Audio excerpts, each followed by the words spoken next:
आज हामीसँग 4 जना विदेशी विश्वविद्यालयहरूमा प्राध्यापनरत अतिथिहरू हुनुहुन्छ। अक्सफोर्ड युनिभर्सिटीमा इस्टर्न रिलिजन्स एन्ड इथिक्सका Spalding professor Diwakar Acharya, Hiroshima युनिभर्सिटीमा graduate school for international development and कोअपरेसनका professor Keshavlal Maharjan, the university of टोकियोमा न्युरोसर्जन का रूपमा कार्यरत लुसुन चालिसे, जुनतेन्दो युनिभर्सिटी टोकियोमा एसिस्टेन्ट प्रोफेसर लक्ष्मी कुमार पराजुली। उहाँहरू 4 जनालाई म देश संचारको स्टुडियोमा स्वागत गर्दछु। नमस्कार, म दिवाकर आचार्य। म अहिले चाहिँ अक्सफोर्ड विश्वविद्यालयमा यो प्राचीन धर्मदर्शन तथा नीतिशास्त्रको प्राध्यापकको रूपमा म कार्यरत छु। मेरो चाख र मेरो योगदान संलग्नता चाहिँ हाम्रो यो दक्षिण एसियाको नेपालको प्राचीन धर्मदर्शन सभ्यता र तीसँग सम्बन्धित धरोहर अभिलेख आदिको संरक्षण, त्यसमा मेरो चाख हो, त्यसमा मेरो काम हो।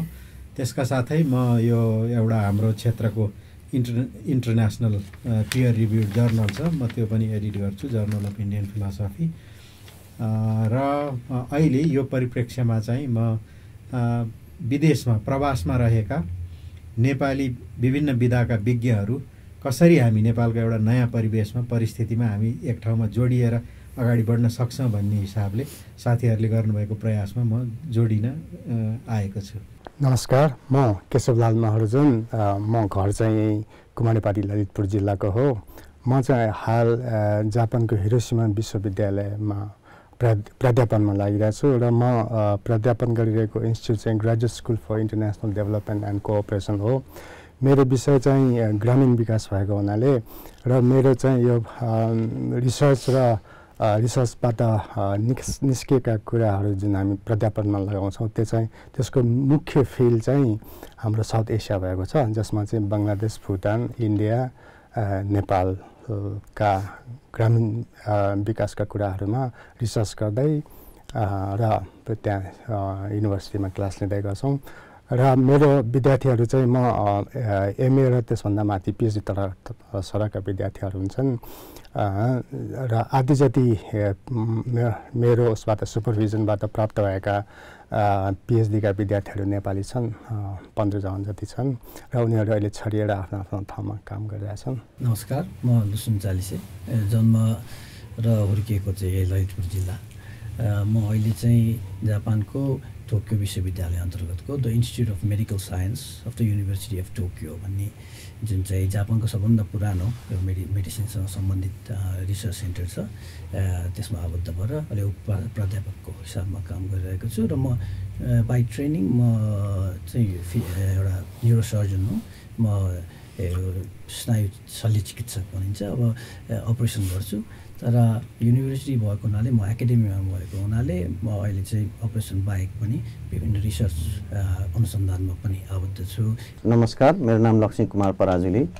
मेरो जन्मथलो चाहिँ मोरङ जिल्ला हो। म त्यसपछि 4 कक्षादेखि ए लेभलसम्म बुढा नीलकण्ठ स्कुलमा पढेँ र त्यहाँ ए लेभल सकेपछि चाहिँ जर्मनी, युके, अमेरिका विभिन्न देश हुँदै विगत 2.5 वर्षदेखि चाहिँ जापानको जुनतेन्दो टोकियोमा अवस्थित जुनतेन्दो युनिभर्सिटीमा उपप्राध्यापकको रूपमा कार्यरत छु। मेरो फिल्ड भनेको न्युरोसाइन्स हो। मेरो काम भनेको चाहिँ मेडिकल स्टुडेन्टलाई टिचिङ गर्ने र on top of that research. र रिसर्चमा चाहिँ मेरो प्राइमरी फोकस भनेको चाहिँ कुनै रोगहरू किन लाग्छ, जस्तो पार्किन्सन्स रोग अथवा अल्जाइमर्स रोगहरू किन लाग्छ र त्यसका निदानका कारणहरू के हुन् भन्ने विषय मेरो प्राइमरी हो। र त्यो अलावा अरू पनि जस्तो मेमोरीहरू के हो, हाम्रो स्मरण शक्ति के हो, कोही मान्छेलाई किन डर लाग्छ अथवा कोही मान्छे किन लोभी पापी हुन्छ, जस्ता विभिन्न अरू न्युरोसाइकोलोजिकल एस्पेक्टहरूमा पनि म रिसर्च गर्ने गर्दछु।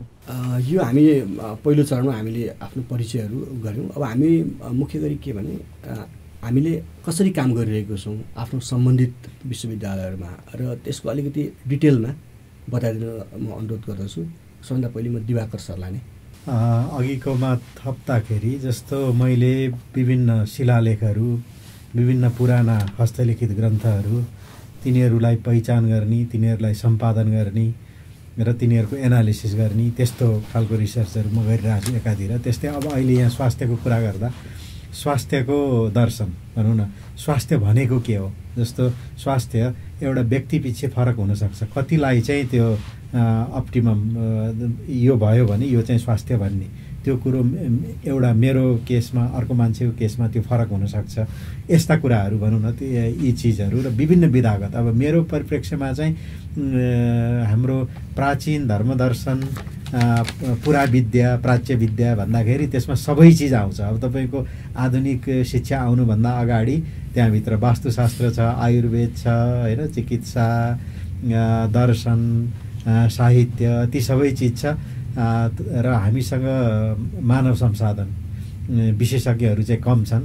अब त्यो भित्रमा कसले कस्तो इन्ट्रेस्ट लिएर आउँछ त्यो आधारमा त्यस्ता ग्रन्थहरू खोजेर तिनीहरूलाई बाहिर लिएर आएर त्यस्तो खालको रुचि मान्छेहरूमा जगाएर त्यसलाई अहिले मेरो अर्को रुचि चाहिँ र म यहाँ संलग्न हुन आउनुमा पनि के हो भने हाम्रो पहिचान भनेको चिज हामी धेरै जसो अहिले चाहिँ सबै चिज हाम्रो लवाई खवाई सोच्ने तरिकामा हामी धेरै वेस्टर्न भइसक्यौँ।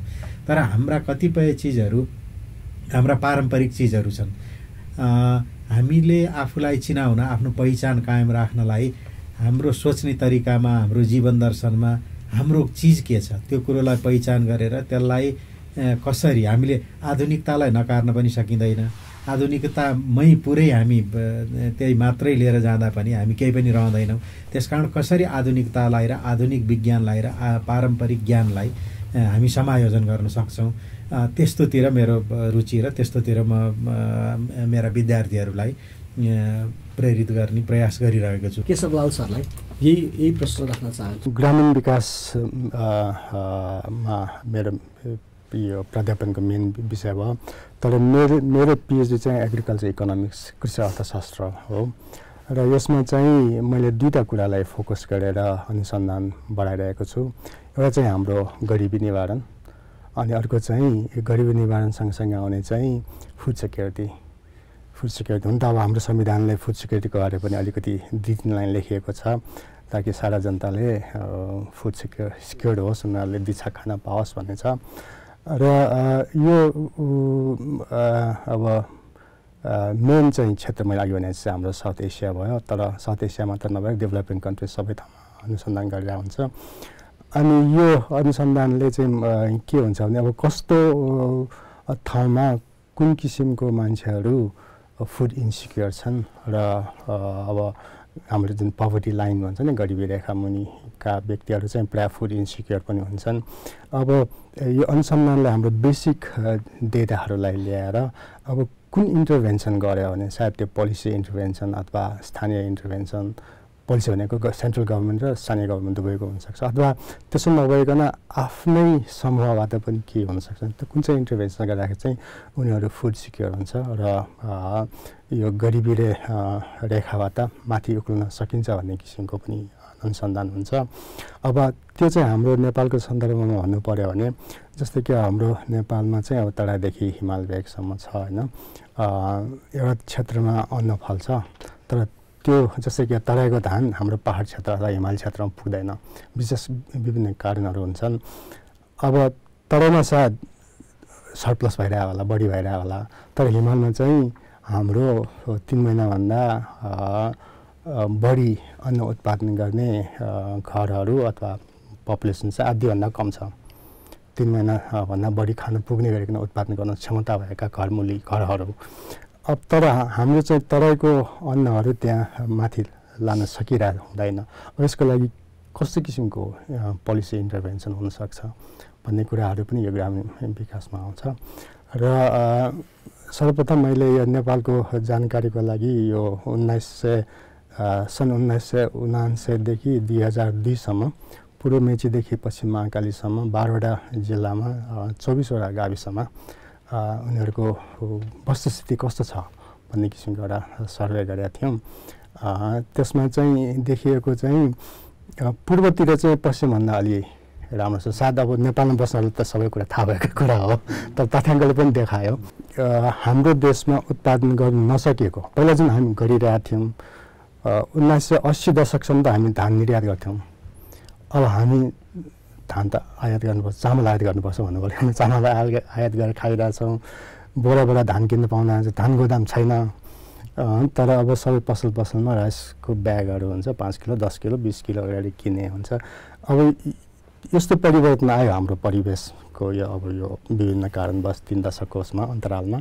अब यसलाई फेरि कसरी हाम्रो खेतहरू हाम्रो ठाउँमा बाँझो नराखिकन यसलाई कसरी फेरि त्यहाँ विभिन्न हामीलाई चाहिने अन्न सागसब्जीहरू कन्दमूलहरू उत्पादन गर्न सकिन्छ भन्ने कुरा पनि यो पनि ग्रामीण विकासकै कृषि अर्थशास्त्रभित्रै आउने पर्ने भएको हुनाले यसमा अब कस्तो पोलिसी इन्टरभेन्सन गर्न सकिन्छ भन्नको लागि बेसिक स्टडी गर्न जरुरी छ।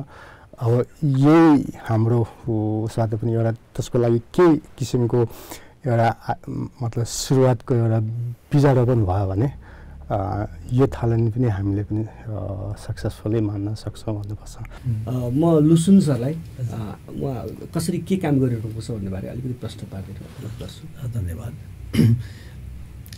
मैले छोटकरीमा अघि पनि भनिसकेको थिएँ र म आफूलाई चिनाउनु पर्दाखेरि म खास चाहिँ चिकित्सक नै हो, शल्य चिकित्सक, स्नायु शल्य चिकित्सक, न्युरोसर्जन भन्दाखेरि सबैले बुझ्छन्। म ब्रेनको अपरेसन गर्छु, सर्जरी गर्छु र त्यसमा ब्रेनको म सबै किसिमको सर्जरी गर्छु। विभिन्न किसिमको रोग मैले नगर्ने सर्जरी छैन। तर त्यसभित्र पनि अब जस्तो जापान भयो, स्पेसल जापानमा चाहिँ त्यो ब्रेन सर्जरीभित्र पनि अब विभिन्न बुदाहरूमा त्यो सब स्पेसियालिटी भनेर हामी छुट्टिन्छौँ र सबै काम गर्दा गर्दै पनि यो काममा चाहिँ अलि बढी दखल राख्ने, अलि बढी विशेषता राख्ने भनेर र मैले चाहिँ त्यो चाहिँ ब्रेन ट्युमर र मा चाहिँ त्यो मेरो विशेषज्ञता त्यही नै हो। र मैले अब जापानमा अहिले 10 वर्षभन्दा बढी प्र्याक्टिस गरिसकेँ। त्यसमा गत 4-5 वर्षदेखि चाहिँ म स्पेसल्ली ब्रेन ट्युमर को ट्रिटमेन्टमा लागिरहेको छु। खासै समाज र राष्ट्रको लागि चाहिँ धेरै अहिलेसम्म गरिसकेका छैन, त्यसले मैले भन्नै पर्ने त्यस्तो यही गरेँ भन्ने छैन। हुन त म हाम्रो आदरणीय दिवाकर सर, केशव सर जस्तो स्थापित पनि भए छैन र विदेशमा हुँदा स्टुडेन्ट काल अथवा रिसर्चर कालमा फर्स्ट 10 वर्ष जस्तो सङ्घर्षमय नै हुन्छ, ब्रेड एन्ड बटरकै समस्या हुन्छ। त्यही पनि मैले आफ्नो व्यक्तिगत तवरले भ्याउने गरी चाहिँ यहाँ म फेरि लक्कीले एउटा गाउँबाट आएर बुढाइन्ट जस्तो अलिकति राम्रो एजुकेसन माहौल भएको ठाउँमा पनि पढेँ र हामी सबै साथीहरूको सामूहिक इन्ट्रेस्ट पनि एउटा प्रविधि हस्तान्तरण, टेक्नोलोजी ट्रान्सफर नै हो। विदेशबाट हामीले सिकेका ज्ञान, सिप, पुँजी, अब पुँजी त एउटा प्रोफेसरले गर्ने कुरा भएन र विशुद्ध ज्ञान र सिपलाई चाहिँ कसरी टेक्नोलोजी ट्रान्सफर गर्ने भन्ने र यही सिलसिलामा हामीले हाम्रो लुसन सर, हाम्रो केशव सरहरू लगायत हामी जापानमा भएका प्रोफेसर मिलेर सामूहिक रूपमा हामीले नेपाल जापान डायलग सिरिज भन्ने चाहिँ सामूहिक रूपमा गर्थ्यौँ। अब त्यसमा चाहिँ हामीले विशुद्ध विभिन्न टपिक होइन बहस चलायौँ। यो विभिन्न जस्तो कृषि भयो, मेडिसिनका विषय भयो, रुरल डेभलपमेन्ट भयो, होइन हामीले फर्स्ट अनि गभर्नेन्सका कुराहरू भयो, आइटीका कुराहरू भयो। हामीले विभिन्न फेजमा चाहिँ हामीले नेपाल राजदूतावासकै अब सहकार्य र गाइडेन्समा हामीले यो बहस चलायौँ र यो बहस प्रत्येक 3-4 महिना चलाउँदै गर्थ्यौँ। यसको विशुद्ध एम भनेको चाहिँ पोलिसी डिस्कसन गर्ने र त्यहाँबाट कस्ता प्रविधिहरू हस्तान्तरण गर्न सकिन्छ नेपालमा। त्यसको वक्ताको रूपमा चाहिँ हामीले नेपाली साइडबाट प्रोफेसर साथीहरूलाई बोलायौँ र अथवा कम्पनीमा टप कम्पनीमा काम गर्ने साथीहरूलाई, उता जापानीबाट चाहिँ जापानी विभिन्न कम्पनीका सिइओहरू अथवा युनिभर्सिटीकै प्रेसिडेन्ट लेभलका जसले चाहिँ नेपालमा केही गर्न चाहन्छन् र त्यसबाट हामीले रिपोर्ट बनाएर के गर्न सकिन्छ भन्ने कुरा चाहिँ हाम्रो महामहिम राजदूत प्रतिभा राणाज्यूकै गाइडेन्समा हामीले शिक्षा विज्ञान तथा प्रविधि मन्त्री हाम्रो गिरिराजमणि पोखरेलज्यू जापान जानुभएको अवसरमा पारेर हामीले एउटा प्रतिवेदन जस्तो पनि दिएको थियौँ। उहाँले पनि एकदमै अध्ययन गर्नुभयो, धेरै कुराहरू गर्न सकिने रहेछ भन्नुभएको थियो, हामीलाई त्यसमा हौसले भएको थियो र त्यसबाट चाहिँ हामीले अब बसहरू त त्यहाँ चलायौँ नै, तर विदेशमै बस चलाउनु भन्दा पनि बृहत आफ्नै हातले केही गर्न सकिन्छ कि भन्ने लेभलमा एउटा कोसिस गरिरहेको छौँ। त्यसैले मेरो चाहिँ यो ठुलो केही छैन, उही जस्ट कोसिस मात्रै हो अहिले। यो हाम्रो छलफल पनि यो टेक्नोलोजी अथवा ज्ञान कसरी ट्रान्सफर गर्ने बृहत्तर हितको लागि भन्ने विषयमै हामी यहाँ केन्द्रित भएको नै हौँ। त्यसले गर्दा म यही विषयमा जस्तो हामीले त्यहाँ सिकेको कुराहरू अथवा हामीले जुन एक्सपर्टाइज गरेको नलेज चाहिँ हामी कसरी यहाँ चाहिँ सोसाइटीमा ट्रान्सफर गर्न सकिन्छ एउटा कामको रूपमा अथवा मतलब यहाँ टेक्नोलोजी ट्रान्सफरको रूपमा अथवा यहाँ सोसाइटीलाई चाहिँ अलिकति स्ट्रेन्थन गर्ने कुरामा भन्ने पार्टमा हामी अब एकचोटि जाउँ। म अब दिवाकर सरलाई जस्तो सरको जुन एक्सपर्टाइज छ त्यहाँ हामी कसरी यहाँ चाहिँ त्यसलाई कसरी युज गर्न सकिन्छ? हामीले बौद्धिक पुँजी, उहाँले पुँजी भन्नुभयो, हाम्रो पुँजी भनेकै बौद्धिक पुँजी हो। हामी चाहिँ बौद्धिक पुँजी यहाँ ल्याउन हाम्रो प्रयास हो। बौद्धिक पुँजीभित्र हामीले व्यक्तिले जानेको कुरा मात्र होइन, हाम्रो एक किसिमको जस्तो कि अध्ययन अनुसन्धानको संस्कृति, त्यो संस्कृतिमा हामी घुल्यौँ मिल्यौँ भिज्यौँ। यहाँ त्यही किसिमको अध्ययन अनुसन्धानको संस्कृतिको विकास गर्नु छ।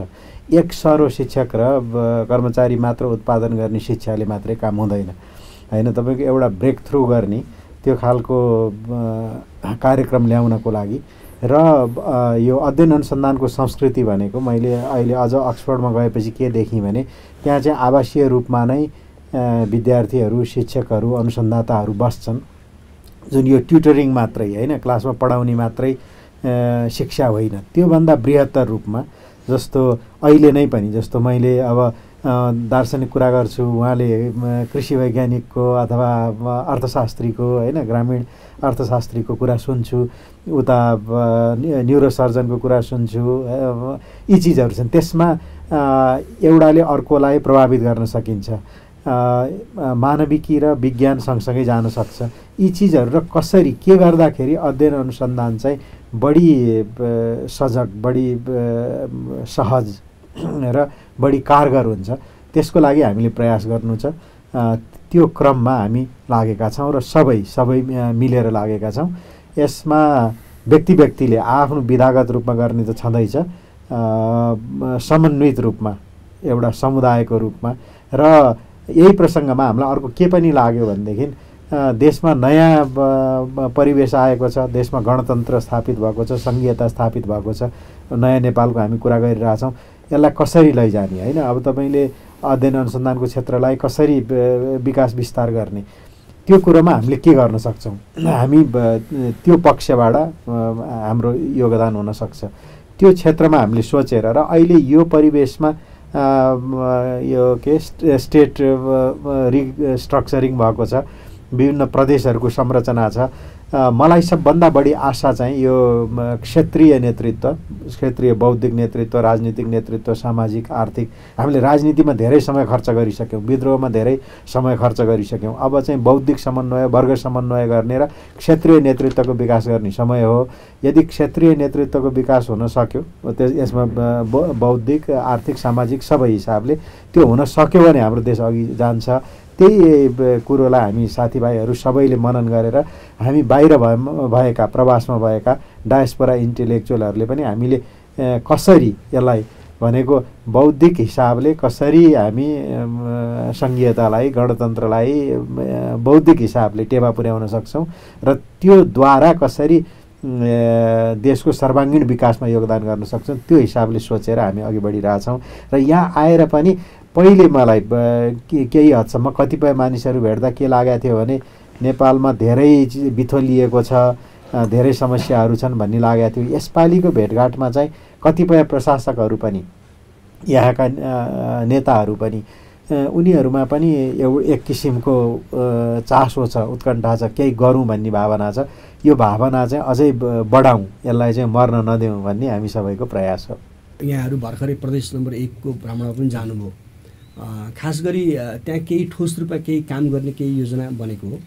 हजुर, त्यहाँ चाहिँ म 6 महिना जति अगाडि आएको थिएँ, त्यहाँ गएर मुख्यमन्त्रीजीलाई पनि भेटेको थिएँ।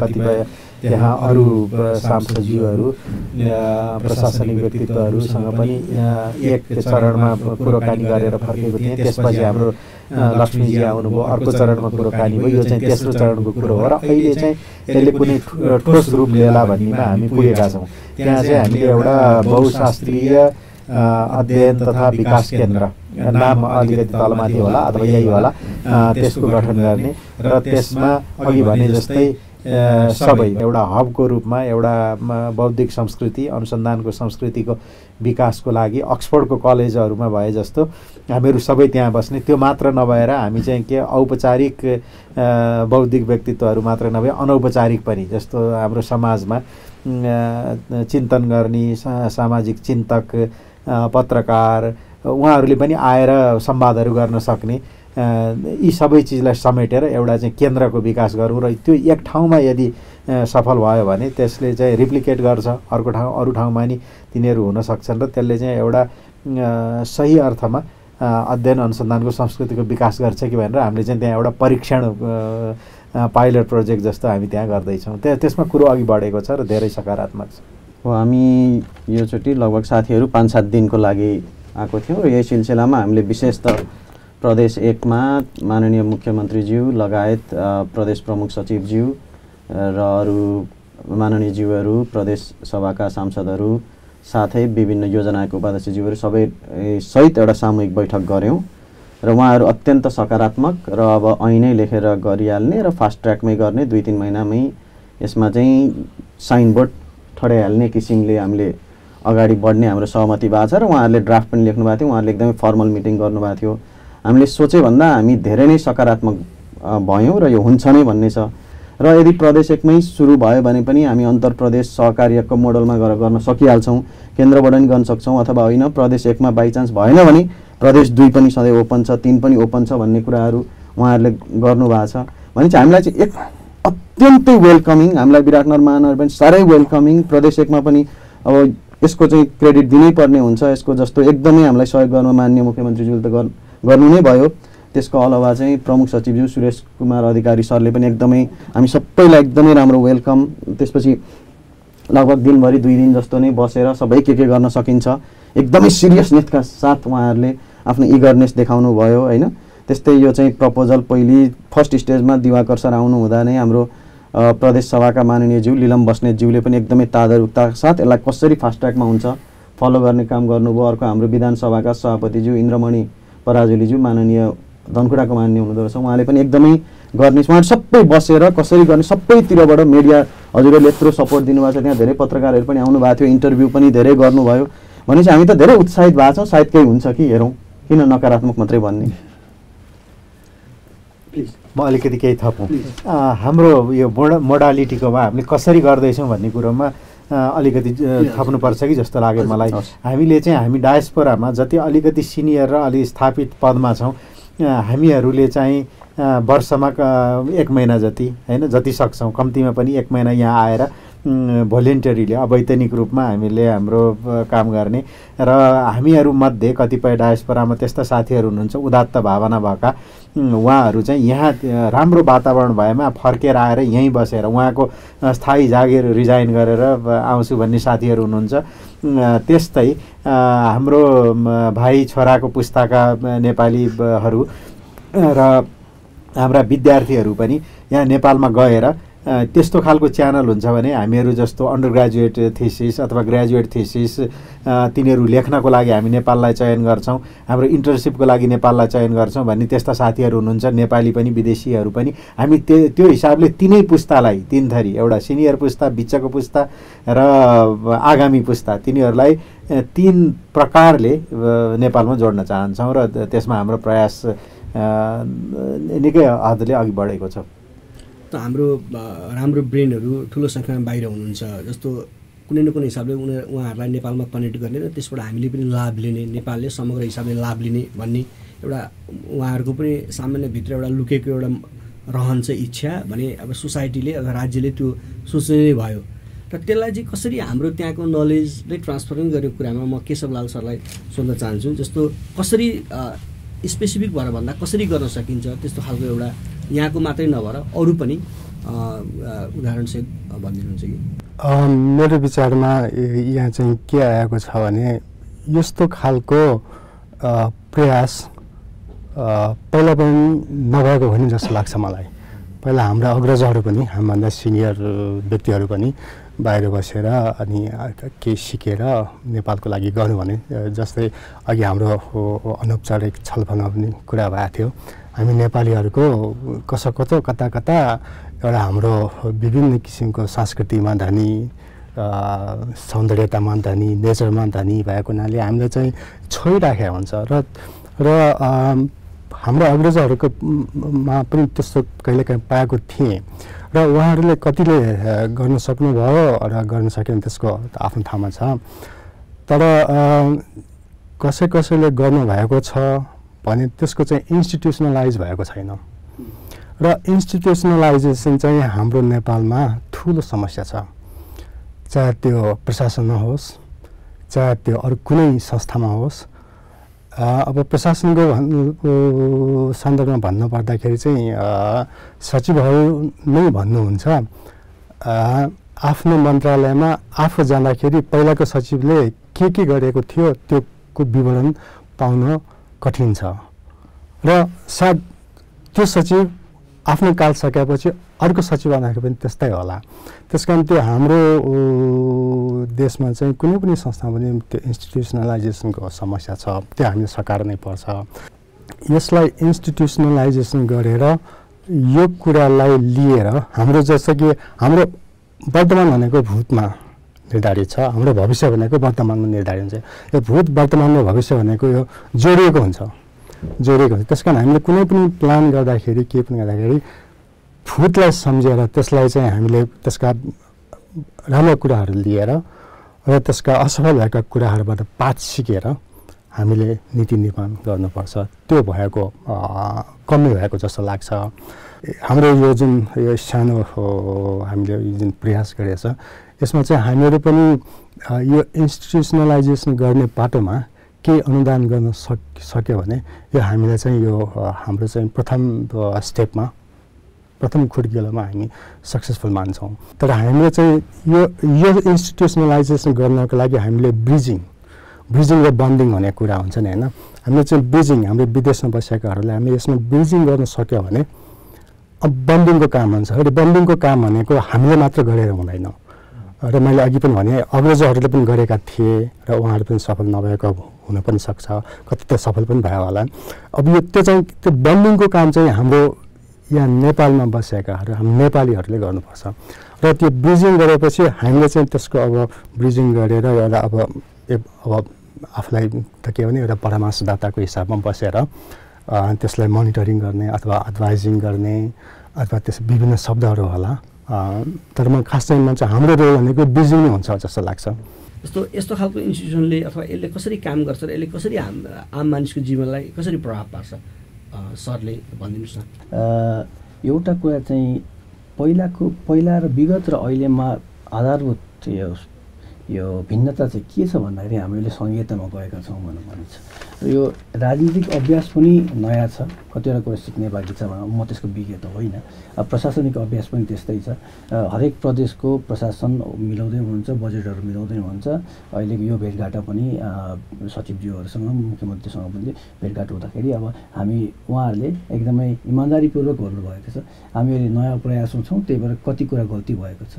तर नयाँ प्रयास भएको हुनाले एउटा कुरा चाहिँ के फाइदा छ भन्दाखेरि पहिला विगतमा हाम्रो जुन केन्द्रीय प्रणाली थियो त्यसमा गरेका जुन गल्तीहरू चाहिँ सुधार्ने मौका पाएका छौँ।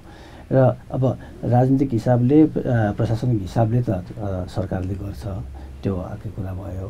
र हामीले चाहिँ त्यसमा के दिन सक्छौँ भन्ने एउटा कुरा के लागेको छ भन्दाखेरि चाहिँ अहिले हाम्रो यो भ्रमणमा नै विभिन्न सकारात्मक कुराहरू आएको एउटा कारण चाहिँ हरेक प्रदेश छुट्टै छुट्टै भएर र त्यहाँ चाहिँ अहिले नयाँ प्रणाली भएको हुनाले सबैमा त्यो एक किसिमको एनर्जी छ। उहाँहरू चाहिँ अब अहिले नयाँ सिस्टममा गएका छौँ, अब हामीले नयाँ कुरा केही गर्नुपर्छ, काम गरेर देखाउनुपर्छ होइन। त्यो चाहिँ मैले पाएँ र त्यो शक्ति त्यो ऊर्जा भएको अवस्थामा चाहिँ अब ऊर्जा मात्रै भए त भएन, त्यसमा विज्ञतादेखि लिएर केशव सरले भन्नुभएको जस्तै अब ब्रिजिङ गर्नु पऱ्यो। कति अब अहिले नेपाली डायस्पोरा कति छ, अब आज पनि कुराकानीमा के भइरहेको छ भन्दा अब बुद्धि भएको नेपाली जति सब विदेश जान्छन् अनि यहाँ बसेर त केही हुँदैन भन्ने जस्तो कुरा हुनुभयो। हामीले दिन सक्ने भनेको अघि दिवाकर सरले भनेको जस्तै बौद्धिक पुँजी हो होइन। त्यो बौद्धिक पुँजी चाहिँ हामीले देशमा लगानी गर्ने भनेर भन्छौँ। देश भने यो काठमाडौँ खाल्डो मात्रै होइन, विभिन्न ठाउँमा चाहिँ हामीले त्यो चाहिँ उत्तिकै रूपमा लगानी गर्न सक्छौँ। र हाम्रो अब यो समूह छ, यसमा हामी सबै प्रदेशका मान्छेहरू छौँ होइन। त्यसले गर्दाखेरि त्यो प्रदेशमा अब समन्वय गर्ने, त्यो प्रदेशमा अलि बढी लगाव राख्ने मान्छे त हामी मध्ये कोही होला, त्यसको की पर्सन। तर त्यो बुद्धि भनेको, हाम्रो विद्या भनेको, हाम्रो अनुभव भनेको त्यो प्रदेशको लागि मात्रै, त्यो प्रदेशको मात्रै, एउटा विधाको लागि मात्रै होइन। त्यसैले हामीले अब हामी यो विभिन्न विधाका मान्छेहरू यो पटक आएर अघि नै केशव सरले भनेको जस्तै अग्रजहरूले गर्न चाहनु भएको थियो, गर्न सक्नु भएन, किनभने त्यो उहाँहरूको कमी कमजोरी नभएर त्यो स्थितिकाल परिस्थिति त्यस्तै थियो होला। तर अहिले चाहिँ हामीले ठुलो मौका पाएको छौँ, यसमा चाहिँ गर्ने सम्भावना छ र सम्भावना भएकै हुनाले नै होला सायद हामी पहिलाभन्दा पनि अझ बढी उत्सुक भएर अहिले आएका छौँ। म चाहिँ हाम्रो केशव सर र डाक्टर चालिसेले भन्नुभएको कुरामै जोडेर पहिलेका प्रयासहरूभन्दा यो किन फरक छन् भन्दाखेरि एउटा त यो चाहिँ सामूहिक रूपमा छ र विभिन्न देशमा हामीसँग 25-30 जना अहिले प्रोफेसर अथवा विभिन्न टप कम्पनीमा काम गर्ने मान्छेहरू हुन्छ, जुन सामूहिक प्रयास पहिले भएको थिएन। र एकजना आउँदा हुन्छ भन्ने मन्त्रालयहरूले त त्यसको फलोअप गर्ने मान्छे नहुने अथवा एकजनाले त कुनै नि काम हुँदैन। ल यो रूपमा पृथक छ। अर्को चाहिँ विगतका कति अभियानहरू राष्ट्रियले नै नबोलाएको पनि होइन, विगत कति सरकारी अभियानहरू छन्, तर त्यसमा के थियो भने ठ्याक्कै अलिकति एकजना मात्रै आएर त केही हुने होइन नि त, उसले पनि त्यहाँ माहौल देखिरहेको थिएन र ती कर्मकाण्डीमै काम गरेर एउटा विदेशमै भएर प्रोफेसर जाहिर छोडेर त्यो मान्छे आउन अलिक धेरै ठुलो रिस्क मोल्नुपर्ने हुन्छ। र यो किन पनि पृथक छ भने यसलाई चाहिँ छुट्टै ऐन बनाउने, छुट्टै प्रोभिजन बनाएर छुट्टै स्वायत्ता दिने, छुट्टै बजेट दिने र यसलाई मुख्यमन्त्रीज्यूकै डाइरेक्ट मातहतमा हुने र अरू खासै ब्युरोक्रेसीहरू डिल गर्नु नपर्ने खालको एकदमै पृथक बनाउने भन्ने हाम्रो अभियान भएकोले र हामी जस्ता केही दिवाकर सर, केशव सर जस्ता धेरै सिनियर साथीहरूले माथिबाट गाइडेन्स दिने र कति अहिले नै हामीसँग 4-5 जना असिस्टेन्ट प्रोफेसर लेभल विदेशमा भएका साथीहरू त कहिले आउँ भनेर रेडी जस्तो हुनुहुन्छ, कहिले चाहिँ राजीनामा दिउँ उता भने जस्तो हुनुहुन्छ, यहाँ केही खुलिहाल्यो भने भन्छ। उहाँहरू जस्ता साथीहरू आएपछि अरू कति हाम्रो ग्रुपमा नजोडिएका साथीहरू हुनुहोला, उहाँहरूलाई पनि थाहा हुन्छ, उहाँहरू पनि ओहो जाने त यहाँ हो, यहाँ पो मेरो चाहिँ लाइक माइन्डेडनेस रहेछ भनेर चाहिँ यो व्यापक रूपमा पहिले प्रदेश 1 मा सुरु भएर घाम त सधैँ 1 नम्बरमै अथवा पूर्वबाटै उदाउँछ, त्यहाँबाट यो चाहिँ 7 सम्मै पुग्छ। एउटा त्यो फरक छ होइन। यिनीहरू आएर कतै भनेको उहाँहरूले भन्नको माहौलहरूले चाहिँ के पनि तपाईँलाई भन्न सक्छ नि, कतै तपाईँहरू आएर चाहिँ जागिर पो खाइदिने होइन कि अहिले काम गरिरहेका भन्ने साथीहरूको पनि हुनसक्छ र अरू विदेशकै साथीहरूको पनि इगो भएर योभन्दा म ठुलो अथवा यसको अब यिनीहरूको अभियान म किन जोडिने, मेरो आफ्नै अभियान गर्छु भन्ने जस्तो हुनसक्छ। तर ती सबै इगोहरूलाई समानान्तर बनाएर टोटल्ली मेटिदिएर हाम्रो दिमागबाट एकजुट भएर हामी आउने गर्ने, पहिले कुनै ठाउँमा जग बसाल्ने, 1 वर्षमा त्यसलाई सक्सेस मोडल देखाउने, त्यसै आफ्नो प्रदेशको साथै आफ्नो प्रदेशमा नै रेप्लिकेट गर्ने, साथै प्रदेशमा गरिहाल्ने। हामीले चाहिँ यो एउटा ठाउँमा गर्ने र त्यहाँ चाहिँ छोटो समयको र लामो समयको पनि हाम्रो त्यो अनुसारको योजना छ र तत्काल जनताले चासो राख्ने कुराहरू जस्तो अब हामी योगशालाहरू तुरुन्तै खोल्न सक्छौँ। हामी चाहिँ बिस्तार यो के जडीबुटी विकास इत्यादिमा तिनीहरूको एनालिसिसमा अगाडि बढ्न सक्छौँ। र अर्को कुरो चाहिँ हामीले यहाँ एक किसिमको अध्ययन अनुसन्धानको संस्कृति विकास गर्न सकेको खण्डमा को बाहिर को भित्र भन्ने कुरो होइन, बौद्धिक जनशक्ति बाहिर बस्यो भन्ने कुरो होइन। हामीहरूले यहाँ चाहिँ सङ्गठित रूपमा समायोजित रूपमा केही चिज अघि बढ्यो भने बाहिर बसेर पनि हामी विभिन्न विद्यार्थीहरूलाई, हाम्रा सहकर्मीहरूलाई, सहयोगीहरूलाई हामी यहाँ जोड्न सक्छौँ, ल्याउन सक्छौँ। त्यो संस्कृतिको चाहिँ विकास कसरी गर्ने, समायोजन कसरी गर्ने भन्ने हाम्रो मूल कार्य हो, मूल मर्म हो। सरहरूलाई धेरै धेरै धन्यवाद। यहाँ देश संसारको स्टुडियोसम्म आएर आफ्नो कुराहरू राखिदिनु भयो र हाम्रो नलेज ट्रान्सफर गर्ने, हाम्रो विदेशमा लामो समयसम्म काम गर्नुभएको र एउटा पार्टिकुलर विषयमा एक्सपर्टाइज हासिल गर्नुभएको विज्ञहरूको नलेज चाहिँ सोसाइटीको बृहत्तर हितको लागि ट्रान्सफर गर्ने विषयमा यहाँहरूको जुन प्रयास छ त्यो प्रयासको लागि सफलताको शुभकामना पनि दिन चाहन्छौँ र सरहरूलाई धेरै धेरै धन्यवाद। नमस्कार। नमस्कार, धन्यवाद।